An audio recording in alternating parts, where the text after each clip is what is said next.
नमस्कार, मैं हूं तान्या खन्ना। इस वक्त की बड़ी खबर के साथ शुरुआत कर रहे हैं बुलेटिन की। दिल्ली में अल्पमत की सरकार बन सकती है। सुप्रीम कोर्ट ने ऐसे संकेत दिए हैं। सरकार बनाने के लिए एलजी की पहल की तारीफ भी सुप्रीम कोर्ट ने की है और ये बड़ी बात कही है कि अल्पमत की सरकार की संभावनाओं से इनकार नहीं किया जा सकता है। कि में अल्पमत की सरकार बन सकती है। सुप्रीम कोर्ट ने ऐसे संकेत दिए हैं। सरकार बनाने के लिए एलजी की पहल की तारीफ भी सुप्रीम कोर्ट ने की है और ये बड़ी बात कही है कि अल्पमत की सरकार की संभावनाओं से इनकार नहीं किया जा सकता है। 11 नवंबर को सुनवाई होनी है। सीधे सुप्रीम कोर्ट का रुख करते हैं। एडिटर न्यूज आंचल आनंद हमारे साथ जुड़ गई हैं। आंचल, क्या हुआ कोर्ट में? आपके साथ कोई मेहमान भी हैं, सीधे आपके पास आ रहे हैं। जी तान्या, हमारे साथ अमन सिन्हा जी हैं, बीजेपी के प्रवक्ता हैं। सबसे पहले सुप्रीम कोर्ट का ये इशारा, ये कहना कि अल्पमत की सरकार भी बन सकती है, आउटसाइड सपोर्ट से सरकार बन सकती है, तो कहीं ना कहीं आपको ब्रेथ ऑफ लाइफ मिल गया है? नहीं, सुप्रीम कोर्ट ने तो आंचल जी जो कॉन्स्टिट्यूशनल पोजीशन है उसको कहा है कि minority governments are also not unknown. Aam Aadmi party खुद ही क्लेम करती थी कि उन्होंने माइनॉरिटी गवर्नमेंट बनाई है, तो जो कॉन्स्टिट्यूशनल पोजीशन है उन्होंने उसको स्टेट किया that minority governments are also known to be there. मुझे लगता है इस पे और ज्यादा कुछ मेरी तरफ से कयास अब क्योंकि आप बीजेपी के प्रवक्ता के तौर पर मैं आपसे सवाल कर रही हूँ।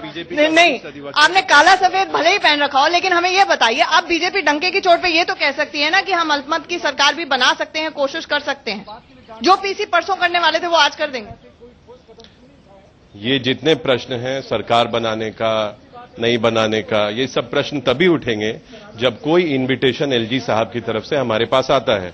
अभी हमारे लिए सारे प्रश्न प्रीमेच्योर हैं। जब भी ऐसा कोई इनविटेशन या इनवाइट आता है तो उस समय की पॉलिटिकल परिस्थितियों के मद्देनजर जो भी परिस्थिति रहती है, पार्टी की पार्लियामेंट्री बोर्ड उस पर एक फैसला लेगी। लेकिन एक बात और तय है कि यह मामला 8 महीने तक लिंगर होता रहा अमन, लेकिन आज सुप्रीम कोर्ट ने बोला है कि 11 नवंबर अगली तारीख है। एक तरह से अल्टीमेटम है, B ready for your arguments also. Court ने यह भी बोल दिया, तो अल्टीमेटम भी है ना कि इतने लिमिट कर रहे हैं। हम लोग तो डे 1 से आर्ग्यू कर रहे हैं, इस रिट को अपोज कर रहे हैं और हमारे जितने भी ऑब्जेक्शंस हैं रिट की मेंटेनेबिलिटी को लेके, वो सारे के सारे ओपन हैं।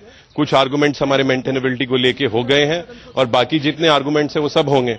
तो अभी तो ये रिट जो है कोई एडमिट तो हुई नहीं है या कोई अपील में तो कन्वर्ट हुई नहीं है, तो इसलिए हमारे जितने भी ऑब्जेक्शंस हैं वो सब ओपन है और हो सकता है अगली डेट पे इसको डिसमिस कर दिया जाए। और कोर्ट ने यह भी कहा कि let us live on hope, यानी कि जो बॉम्ब माई जजमेंट का भी उदाहरण दिया जाता है कि कहीं ना कहीं आखिरी लास्ट डिच अटेम्प्ट होनी चाहिए सरकार बनने की। कोर्ट ने वो होप, वो एक आशा जताई है। बीजेपी को खुद कितनी आशा है इस हाउस के अंदर कि वो सरकार बना सकती है? जैसा मैंने कहा आंचल जी, ये सब प्रश्न तभी उठेंगे जब कोई इनविटेशन आता है भारतीय जनता पार्टी को। आज की डेट में कोई इनविटेशन नहीं है, इसलिए आज की डेट में इसका कोई जवाब नहीं है, प्रीमेच्योर है। और जब ये प्रश्न उठेगा तो पार्टी की पार्लियामेंट्री बोर्ड इस पर एक स्ट्रक्चर्ड व्यू लेगी और सबके साथ शेयर करेगी और आपके साथ जरूर शेयर करेगी। परसों कोर्ट ने बहुत ज्यादा एलजी के खिलाफ टिप्पणियां की थी, मतलब टिप्पणियां थी कोर्ट की, और आज कोर्ट का रुख थोड़ा सा नरम नजर आया। कोर्ट ने सराहना भी की कि एलजी साहब का पॉजिटिव एटीट्यूड था। आप इस पर क्या कहेंगे? देखिए आंचल जी, आप तो काफी समय से लीगल ब्यूरो देख रही हैं और कोर्ट के जो ओरल ऑब्जर्वेशंस हैं वो उस पर कोई स्वीपिंग कंक्लूजन ड्रॉ करने का कुछ अर्थ नहीं होता है। कोर्ट अपने जुडिशियल ऑर्डर्स के द्वारा ही बोलता है और उसमें ऐसा कुछ नहीं था। और जो एक्सचेंज होते हैं उसमें बहुत ज्यादा, जैसे मैंने कहा, कोई ब्लैंकेट कंक्लूजन ड्रॉ करने की आवश्यकता नहीं है। कोर्ट ने हाँ इस बात को एक्नॉलेज किया कि जो भी कदम लिए गए वो एक पॉजिटिव स्टेप है और step in the right direction है और उसके बाद अब देखते हैं आगे क्या होता है। आखिरी सवाल, मंगलवार को 2:30 बजे बाकायदा बीजेपी ने प्रेस कॉन्फ्रेंस बुला ली थी क्योंकि राष्ट्रपति ने हरी झंडी दे दी थी कि हाँ आप सिंगल लार्जेस्ट पार्टी को बुला लीजिए, इन्वाइट कर लीजिए एलजी को। आज की स्थिति में सिचुएशन ये है कि एलजी ने बोला है कि मैं सभी पार्टियों से मशवरा करूंगा। स्थिति में फर्क तो आया ना कोर्ट की ऑब्जर्वेशन? मंगलवार की प्रेस कॉन्फ्रेंस थी वो छठ पूजा के लिए थी, छठी मैया के लिए थी, तो सब लोग, अब छठ पूजा आज समाप्त हुई है, अब सब अच्छा होगा। सब अच्छा होगा, वोट भी मिलेंगे छठ पूजा के लिए और छुट्टी डिक्लेयर करने के लिए। ये हमारे साथ अमन जी थे जो कि बता रहे थे। तो जाहिर तौर पर 2-3 बातें तान्या यहाँ पर बहुत अहम हुई है। नंबर एक तो कोर्ट का रुख कहीं ना कहीं नरम नजर आया है। मंगलवार की स्थिति और आज की स्थिति में शायद यही सबसे बड़ा फर्क है कि कोर्ट ने साफ तौर पर कहा है कि माइनॉरिटी गवर्नमेंट और या फिर एक ऐसी सरकार जिसे आउटसाइड सपोर्ट मिल रहा हो, वो एक पॉसिबिलिटी है और एलजी के पॉजिटिव एटीट्यूड की सराहना की है। अब रीडिंग बिटवीन द लाइंस अगर तान्या इसमें किया जाए तो अब तक जो ये मॉरल डिलेमा से बीजेपी गुजर रही थी, एक तरफ महाराष्ट्र और हरियाणा में इलेक्शंस हो रहे हैं तो लग रहा है मोदी वेव चल रही है, इलेक्शंस डिक्लेयर कर दें, और दूसरी तरफ ये था कि क्या ये सही होगा, क्योंकि जो भी सरकार बनेगी वो माइनॉरिटी गवर्नमेंट मिलेगी। जब आप पिछले साल दिसंबर में कह रहे थे सरकार बनाने के आंकड़े नहीं है, तो अचानक से कैसे आ जाएंगे? तो अब बीजेपी इस पर क्या फैसला लेगी, ये देखने वाली बात होगी तान्या। और लेकिन सुप्रीम कोर्ट ने तो आशा जता ही दी है कि let us live on hope. बिल्कुल आचल, और सबके बीच सबसे हास्यास्पद बात यही थी कि अमन जी कह रहे थे कि छठ पूजा के लिए प्रेस कॉन्फ्रेंस रखी थी, जबकि साफ तौर पर पूछा गया था सतीश उपाध्याय जी से कि इसका आप सरकार बनाने वाले हैं नहीं बनाने वाले, तो उन्होंने कहा था 2:30 बजे का इंतजार कीजिए तब मैं आपको बताऊंगा। तो काफी हास्यास्पद बात इस वक्त वो कर रहे थे। इस वक्त शिवानी भी हमारे साथ जुड़ी हुई है। शिवानी, एक और बात अब इस पूरी चर्चा में जुड़ गई है। पहले तो लग रहा था कि नंबर्स कहां से जुटाएगी बीजेपी, क्या इनकार कर देगी सरकार बनाने से और इलेक्शंस का इंतजार करेगी। अब एक और बात इस चर्चा में आ गई है कि अल्पमत की सरकार बीजेपी बना सकती है। क्या बीजेपी चाहेगी कि वो अल्पमत की सरकार बनाए?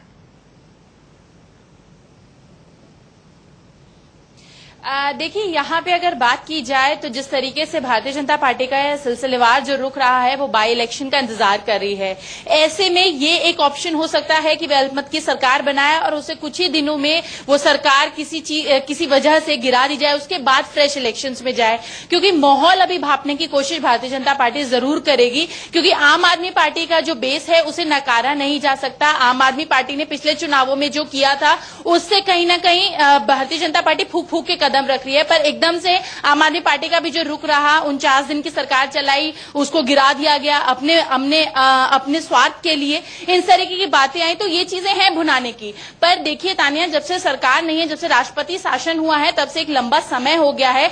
तीनों दलों की अगर बात करें दिल्ली में, तो भुनाने के लिए कोई खास मुद्दा नहीं है। तो भारतीय जनता पार्टी केंद्र में भी है और जिस तरीके से अभी अन्य राज्यों की अगर बात करें तो उसमें खासा अच्छा परफॉर्मेंस रहा है भारतीय जनता पार्टी का। तो ऐसे में दिल्ली में अगर बात करें तो दिल्ली की सत्ता वो किसी तरीके से नहीं चाहेगी कि उसके हाथ से जाए। तो यहाँ यही माना जा सकता है कि बाई इलेक्शन के जरिए वो एक माहौल बनाने की कोशिश कर रही है, या यूं कहे कि ग्राउंड वाटर चेक करने की कोशिश कर रही है कि आखिरकार उसके लिए किस तरीके का माहौल है, उसके बाद वो बुनाने की कोशिश करेगी। तो यहाँ इतना नहीं लगता कि अल्पमत की सरकार बनाने से वो किसी तरीके का परहेज कर सकती है। बिल्कुल संजय जी, जाते जाते अमन जी कहते हुए गए कि अब सब कुछ अच्छा होगा, तो अच्छा क्या होगा? बीजेपी क्या फैसला ले सकती है, उसके हक में क्या फैसला होगा? अब तो 3 विकल्प उसके सामने हैं। देखिए, तीनों विकल्प में मुझे लगता है कि सरकार बनाने के लिए किसी जोड़ तोड़ की कोई गुंजाइश उनके लिए नहीं है। और बाहर से सपोर्ट की बात जो मैंने आंकड़ों की वजह से आपको कहा था कि वही आपके सामने आंकड़े चल भी रहे हैं, इन आंकड़ों के दम पे सरकार कैसे बनेगी ये बड़ा मुश्किल बाहर से समर्थन भी कौन देगा उन्हें? बाहर से समर्थन कौन देगा? तो ये आपकी संवाददाता बहुत ठीक बता रही थी कि ऐसा हो सकता है कि एक बार सरकार बना ली जाए, और इसलिए बना ली जाए कि थोड़ा वक्त मिल जाए और सरकार को गिरने दिया जाए। कोशिश ये होगी कि झारखंड और कश्मीर के चुनाव हो जाएं, उसके बाद अगले साल फरवरी के आसपास यहां चुनाव कराया जाए। चुनाव में इनको जाना ही होगा, क्योंकि कोई दूसरी तस्वीर बनती हुई मुझे तो नहीं दिखती कि इसमें कोई बहुत ज्यादा और लंबी उम्मीद की जा सकती है। जिस तरह के किसी भी तरीके से सरकार एक बार बनेगी, लेकिन वो सरकार स्थायी होगी ऐसी कोई उम्मीद हमें नहीं करनी चाहिए। बिल्कुल। एक बार फिर से आंचल का रुख करते हैं। आंचल, आपसे लीगल और पॉलिटिकल दोनों तरह से मैं ये सवाल पूछना चाहती हूं कि अब ऐसा लग रहा है कि चुनाव के अलावा कोई विकल्प है नहीं। अगर अब अल्पमत की सरकार भी बनती है तो कितने दिन टिक जाएगी वो सरकार? और बीजेपी अभी टाइम बाइंग करना चाहती है, लेकिन जो बाई इलेक्शंस होने हैं वो 25 नवंबर को होने हैं, उसके जब नतीजे आएंगे तब आएंगे, लेकिन उससे पहले 11 नवंबर को अगली सुनवाई है। तब तक एलजी साहब को जवाब देना होगा कि उन्होंने क्या कुछ किया है इस दौरान। तो अब क्या कुछ होगा 11 नवंबर तक? बिल्कुल तान्या, घूम फिर के ये कैच 22 जैसी सिचुएशन है। जो गेम प्लान बीजेपी का, जैसे कि हम बता रहे हैं, वो यही था कि 25 नवंबर तक बाईपोल की 3 सीटें आ जाए और जैसे तैसे जो 2-3 का आंकड़ा अभी बचेगा उसको बाद में पूरा किया जा सकता है। हाउस की पूरी स्ट्रेंथ को नीचे लाकर कहीं ना कहीं सरकार बनाई जा सकती है, जिसको ऑपरेट किया जा सकता है थोड़े टाइम के लिए। लेकिन अब स्थिति यह है कि देखिए, जो कुछ भी हो रहा है, आपको ये बहुत दिलचस्प बात यह है कि आज सुप्रीम कोर्ट में जब प्रशांत भूषण खड़े हुए, उससे पहले ही संविधान पीठ ने खुद संज्ञान लिया उन मीडिया रिपोर्ट्स का जो अखबारों में छपी थी, जो अखबारों में आई थी, मीडिया में आई थी, कि एलजी साहब ने सभी पॉलिटिकल पार्टीज को बोला है कि वो विचार विमर्श करना चाहते हैं। यानी कि कोर्ट भी बहुत अवेयर है कि उसके इर्द गिर्द क्या हो रहा है। ऐसे में उन्होंने कहा कि एक लास्ट डिच अटेम्प्ट होनी चाहिए, आशा होनी चाहिए और पॉजिटिव एटीट्यूड एलजी की तरफ से दिखा है। देखिए, अभी तक क्या हो रहा था, 8 महीने से सिर्फ तारीख पे तारीख पड़ रही थी, लेकिन सुप्रीम कोर्ट की परसों टिप्पणियां होती हैं, उसके बाद आज ही मामले की हियरिंग शुरू हो जाती है। तो जाहिर तौर पर एक सेंस ऑफ अर्जेंसी जो कोर्ट चाह रहा था वो यहां पर देखने को मिली है। एक बहुत अहम बात यह है कि अब कम से कम जब 11 नवंबर को हियरिंग होगी, हालांकि अमन सिन्हा ने माना नहीं ये बात, कोर्ट ने ये कहा you be ready for the arguments then, क्योंकि कहीं ना कहीं फिर दोनों तरफ से लीगल आर्ग्यूमेंट्स दी जाएंगी और कोर्ट अपने फैसले पे आएगी, जिसमें टिप्पणियां हो सकती है, ऑब्जर्वेशंस हो सकती हैं। तो इसके लिए तैयार रहने के लिए दिया गया है, यानी कि एक तरह से एक अंडरलाइंग अल्टीमेटम की तरह से इसको देखा जा सकता है। यानी कि जो 25 नवंबर तक इंतजार करने का गेम प्लान था वो शायद नहीं होता हुआ नजर आ रहा। जो परसों तक बीजेपी की स्थिति थी कि समझो हो ही गया, प्रेस कॉन्फ्रेंस 2:30 बजे बुला ली गई, अब वैसी स्थिति नहीं है। तो अगर 25 नवंबर तक इंतजार नहीं करेंगे तो जाहिर तौर पर 11 नवंबर को उनको यहां पर आर्ग्यूमेंट्स के लिए तैयार रहना होगा, और यही वहां पर मॉरल डिलेमा की बात आ जाती है। नहीं, जब 11 नवंबर को सुनवाई होगी, अच्छा हमारे दर्शकों को ये समझाइए, जब 11 नवंबर को सुनवाई होगी तब एलजी साहब उससे पहले हो सकता है न्योता दे दे बीजेपी को और बीजेपी फैसला ना ले पाए। क्या बीजेपी के पास एक टाइम फ्रेम होगा फैसला लेने का या फिर नहीं होगा? और दूसरा, एलजी साहब तो 11 नवंबर को बोल सकते हैं कि मैंने तो न्योता दे दिया, अब वो कदम नहीं उठा रहे, मैं क्या करूं? नहीं, तो ऐसा ये किसी पार्टी के पास अधिकार नहीं है ना कि वो एक अनलिमिटेड समय के लिए कदम ना उठाए। तब तो एलजी की कॉल है, तब वो ये नहीं कह सकते कोर्ट को आके कि मैं क्या करूं। तो आप अपना संवैधानिक कर्तव्य निभाइए, आप यहां पर डिसॉल्व कीजिए, विधानसभा भंग कीजिए। लेकिन सवाल यही पे आ जाता है तान्या कि ये ऐसी सिचुएशन नहीं है जहां एलजी के पास पावर्स हैं। केंद्र का बीजेपी जो एनडीए सरकार है वो एलजी को बता रही है क्या करे। ये सिर्फ कहा जाता है कि राष्ट्रपति के पास एलजी अपनी रिपोर्ट भेजते हैं, लेकिन राष्ट्रपति बाउंड होते हैं केंद्रीय कैबिनेट की एड और एडवाइस से, यानी कि जो केंद्रीय कैबिनेट उनको बताता है। यानी कि अगर हरी झंडी दी गई है बीजेपी को न्योता देने के लिए तो एलजी साहब ने खुद अपने आप से नहीं दे दी गई है, बाकायदा राष्ट्रपति ने उसके लिए हरी झंडी दी है और राष्ट्रपति को कैबिनेट ने कहा हरी झंडी देने के लिए।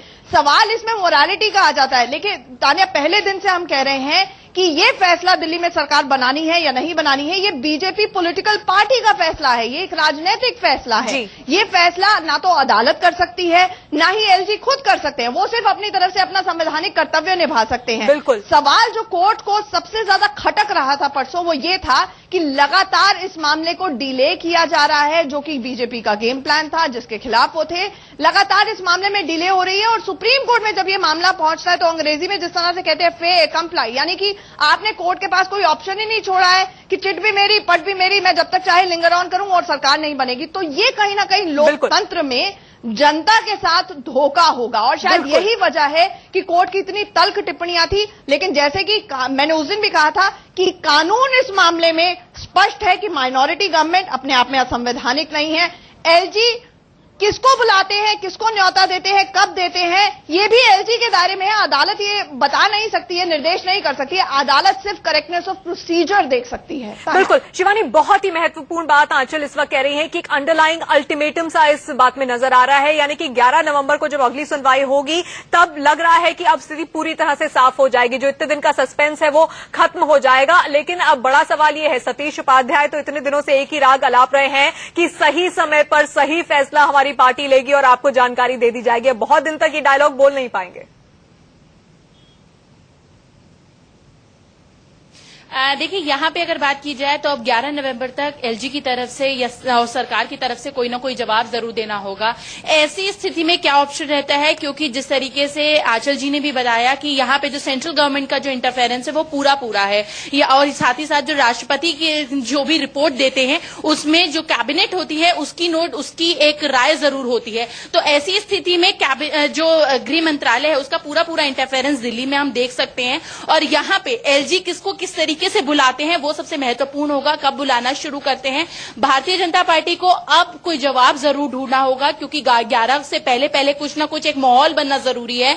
नहीं तो जब विधानसभा जो बाई इलेक्शंस होने अगर वो शुरू हो गए, वो माहौल बनने लगा तो एक बार फिर से दिल्ली में सरकार बनने का जो एक हम सब इंतजार कर रहे हैं वो थोड़ा और डिले हो सकता है। बिल्कुल, चलिए, कोर्ट के आज जो कुछ कोर्ट में हुआ है, सुप्रीम कोर्ट में हुआ है, उसके बाद सुगबुगाहट और तेज हो गई है कि बीजेपी कितनी जल्द अब फैसला लेगी, क्योंकि 11 नवंबर को मामले की अगली सुनवाई होनी है। कोर्ट का ऐसा लग रहा है कि कुल मिलाकर एक तरह से अल्टीमेटम देने की कोर्ट की ओर से कोशिश की गई है कि दिल्ली के लिए अब फैसला लेना ही होगा। छोटे से ब्रेक के लिए रुक रहे हैं।